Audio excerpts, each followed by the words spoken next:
Welcome to the Banyan Tales, Suryavansha.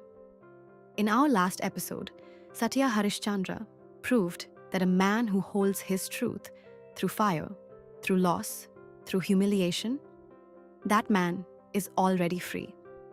Today, we meet a king whose ambition was so vast it literally reshaped the earth itself, and whose pride set in motion a consequence that would take 5 generations to undo. This is the story of King Sagara, the king whose sons dug the ocean. King Sagara was born into the Solar dynasty under extraordinary circumstances. His father, King Bahu, had been defeated and driven from Ayodhya by enemies. Bahu died in exile, but his pregnant queen Yadavi survived, protected by the sage Aurava in his ashram. When the child was born, Aurava named him Sagara, meaning born with poison, for his mother had been poisoned while carrying him, yet he survived. From birth, Sagara carried fire in his veins. He grew up with one mission: reclaim Ayodhya. And he did. He defeated the Haihayas and Shakas who had destroyed his father, reconquered the kingdom, and became one of the most powerful rulers of the Solar dynasty. Sagara had 2 queens. Keshini gave birth to 1 son, Asamanjas. Sumati gave birth to 60,000 sons. 60,000. When the time came to announce his supremacy to the world, Sagara performed the Ashwamedha Yajna, the great horse sacrifice. The sacred horse was released to roam freely across all kingdoms. Any king who stopped it was declaring war. If the horse returned unchallenged, Sagara's supremacy was absolute.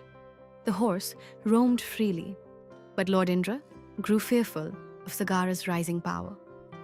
He stole the horse and hid it near the ashram of the great sage Kapila Muni in the netherworld, Patala. The horse had vanished.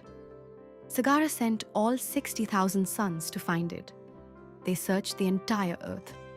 Finding nothing, they dug downward, tearing through mountains, forests, and rivers, disturbing sages and creatures alike, until they broke through into Patala itself.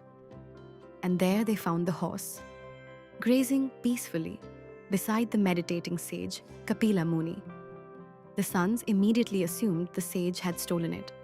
Without a moment's thought, without a word of respect, they surrounded him, shouting accusations, preparing to attack.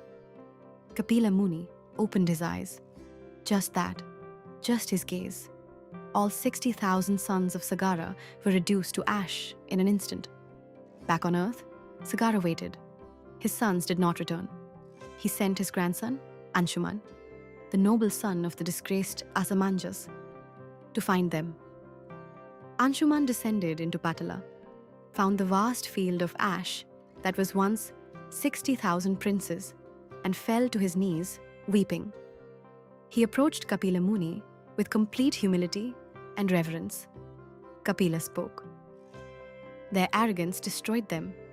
To liberate their souls, the sacred river Ganga must descend from the heavens and touch their ashes.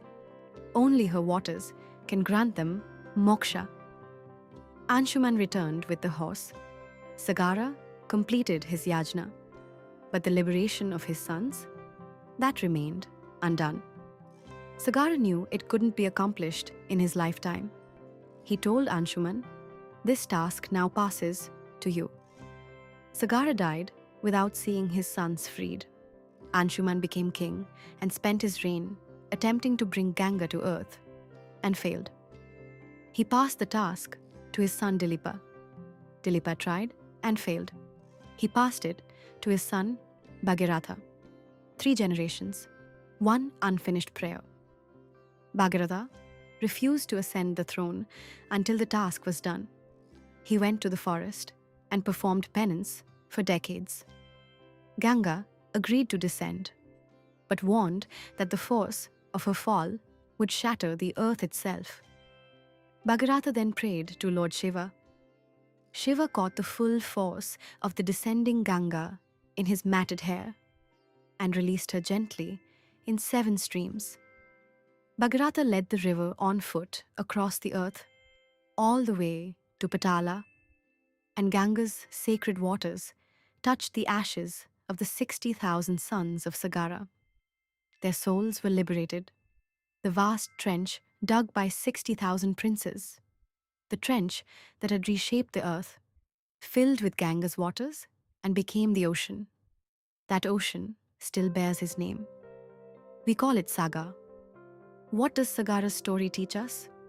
That ambition, without humility, plants seeds of destruction, not in us alone, but in those who come after us. That some consequences take generations to heal, and that the greatest legacies are not always built by the one who started them, but by those who refused to stop. Join us next time on the Banyan Tales, Suryavansha, as we meet Bhagiratha, the king who gave up his throne, his comfort, and decades of his life for one singular mission: to bring the sacred Ganga down from the heavens and free the souls of his ancestors.